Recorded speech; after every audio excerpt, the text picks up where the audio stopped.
اعوذ باللہ من الشیطان الرجیم بسم اللہ الرحمن الرحیم الحمدللہ وکفا والسلام علی عبادہ الذین اصطفیٰ اما بعد۔ محترم سامعین و ناظرین، السلام علیکم ورحمۃ اللہ وبرکاتہ۔ محرم الحرام کا اس بابرکت مہینہ شروع ہو چکا ہے۔ اس میں یہ مہینہ اللہ وحدہ لا شریک نے اس مہینے سمیت 3 دیگر مہینوں کو اپنے طرف منسوب کیا ہے۔ تو رب ذوالمنن جس چیز کو اپنے طرف منسوب کرے وہ مقدس والا مہینہ ہوتا ہے، اس کی قدر، اس کی عظمت بڑھ جاتی ہے۔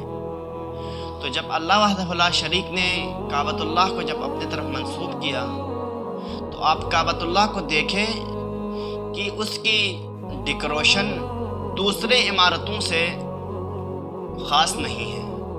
مطلب دوسرے عمارتوں پہ ٹائل لگایا ہوا ہے، وہاں پر مختلف قسم کے رنگ کا ڈیکوریشن کیا ہوا ہے، لیکن کعبۃ اللہ میں اس طرح کچھ نہیں۔ لیکن پھر بھی اللہ وحدہ لا شریک نے اپنے طرف جب منسوب کیا تو یہ کعبۃ اللہ مقدس بن گیا باقی تمام عمارتوں سے جو دنیا میں روئے زمین پر ہیں۔ اسی طرح اللہ وحدہ لا شریک نے چند مہینے اپنے طرف منسوب کیا، چند دن اپنے طرف منسوب کیا جو کہ امت اس میں ایسے نیک اعمال کرے جس سے رب ذوالمنن کے وہ محبوب ہو جاتا ہے۔ تو اللہ وحدہ لا شریک نے محرم کو بھی اپنا مہینہ قرار دیا۔ تو اسی طرح محرم کا معنی کیا ہے؟ محرم عربی زبان کا لفظ ہے جس کا معنی ہے وہ چیز جس کو حرمت بخشی گئی ہو، جس کو حرمت بخشی گئی ہو اللہ وحدہ لا شریک کے ہاں، اس کو محرم کہا جاتا ہے۔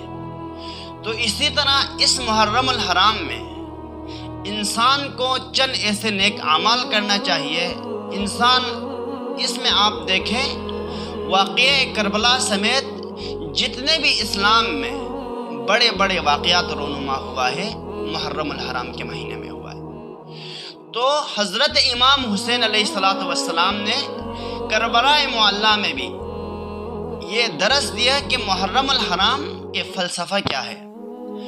تو حضرت امام حسین نے اپنے اولاد کی اتنی تربیت کی تھی، جو اولاد کو جو حکم دیتے تھے وہ لبیک کہتا تھا۔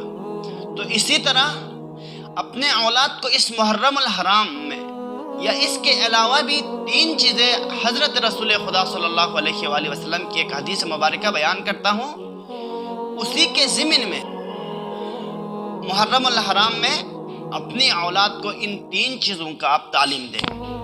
نمبر 1، قرآن مجید کا تعلیم دیں۔ یہ میں نہیں، رسول خدا صلی اللہ علیہ وسلم کہہ رہا ہے۔ تو قرآن مجید ایک ضابطہ حیات ہے، انسان کو زندگی گزارنے کے جتنے بھی طریقے ہیں وہ قرآن مجید بتلاتے ہیں۔ تو اپنے اولاد کو قرآن مجید کی تعلیم دینا ہم سب پر فرض ہے۔ اسی طرح رسول خدا صلی اللہ علیہ وآلہ وسلم کی محبت کی تعلیم دے، محبت سکھائیں۔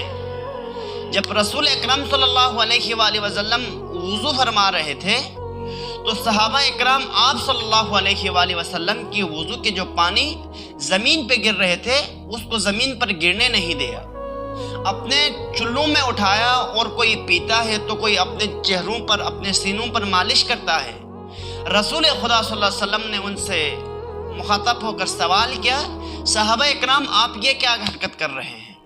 تو صحابہ اکرام نے جواب دیا، یا رسول اللہ صلی اللہ علیہ وآلہ وسلم، یہ ہم اللہ اور اس کے رسول کے محبت میں کر رہے ہیں۔ تو یہ صحابہ اکرام کے محبت کا ایک پیمانہ تھا۔ تو انسان رسول خدا صلی اللہ علیہ وآلہ وسلم کی محبت کا جو پیمانہ کیا ہونا چاہیے، یہ میں نہیں کہہ رہا، رسول خدا صلی اللہ علیہ وآلہ وسلم کہہ رہا ہے کہ میرے محبت، جو آدمی مجھ سے محبت کرتا ہے اس کی 3 نشانی ہیں۔ اس میں سے نمبر 1، وہ جو بھی بات بولتا ہے تو وہ سچ بولتا ہے، سچ کے علاوہ کچھ نہیں بولتا، وہ جھوٹ نہیں بولتا۔ اسی طرح نمبر 2، وہ امانت میں خیانت نہیں کرتا۔ آپ پورے پاکستان میں دیکھیں، اس ترازو میں رکھیں کہ اپنے معاشرے کے اندر دیکھیں کہ کتنے لوگ ہیں جو سچ بول رہے ہیں۔ مجھ سمیت تمام انسان کے اندر، دنیا کے اندر، یہاں تک کہ بالخصوص پاکستان کے اندر بہت سارے ایسے لوگ ہیں جو جھوٹ کے اس لعنت میں لپٹے ہوئے ہیں۔ اللہ وحدہ لا شریک کے نبی صلی اللہ علیہ وسلم نے فرمایا، جو مجھ سے محبت کرے گا وہ سچ بولے گا۔ نمبر 2، دیانتداری۔ کاروبار کرتے ہیں، کسی کے پاس امانت رکھواتے ہیں تو اس میں دیانتداری لازمی ہے۔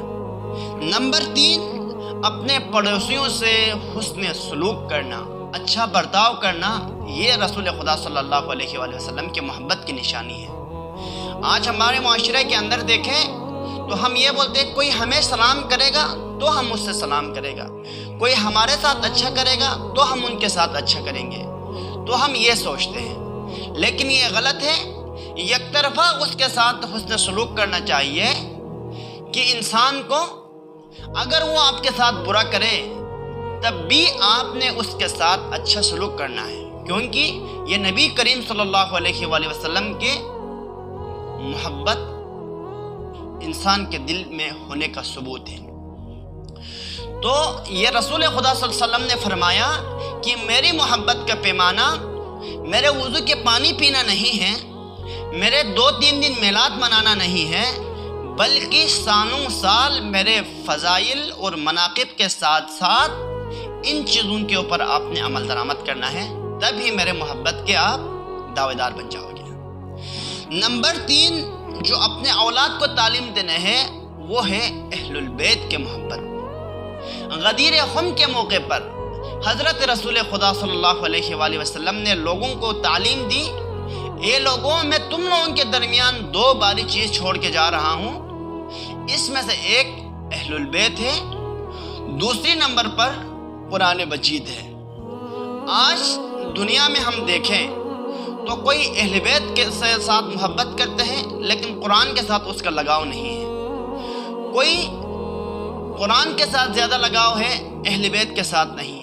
تو اس محرم الحرام کے توسط سے میں آپ کو یہ گوش گزار کرنا چاہوں گا کہ آپ اہل بیت کے محبت کے ساتھ ساتھ اس مہینے میں جتنے بھی خطبہ ہیں، ذاکرین ہیں، اس سے میں ملتمس ہوں کہ اولاد کے تربیت کے اوپر آپ زور دیں۔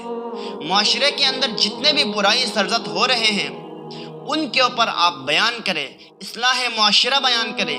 ہمارے اندر ایک رسوم چلا ہے کہ پہلے سے لے کر آخری محرم تک ان موضوعات پر آپ نے صرف تقریر کرنی ہے، نہیں بلکہ آپ معاشرے کے اندر دیکھیں جو بھی برائی آپ کو نظر آئے اس کو آپ موضوع سخن بنا کر قرآن و حدیث کے زمرے میں آپ بیان کریں، انشاءاللہ العزیز اس سے ہمیں بہت فائدہ ہوں گے۔ اللہ وحدہ لا شریک کے درگاہ میں دعائیں مجھ سمیت تمام سننے والوں اور دیکھنے والوں کو اس پر عمل کرنے کی توفیق عطا فرمائے۔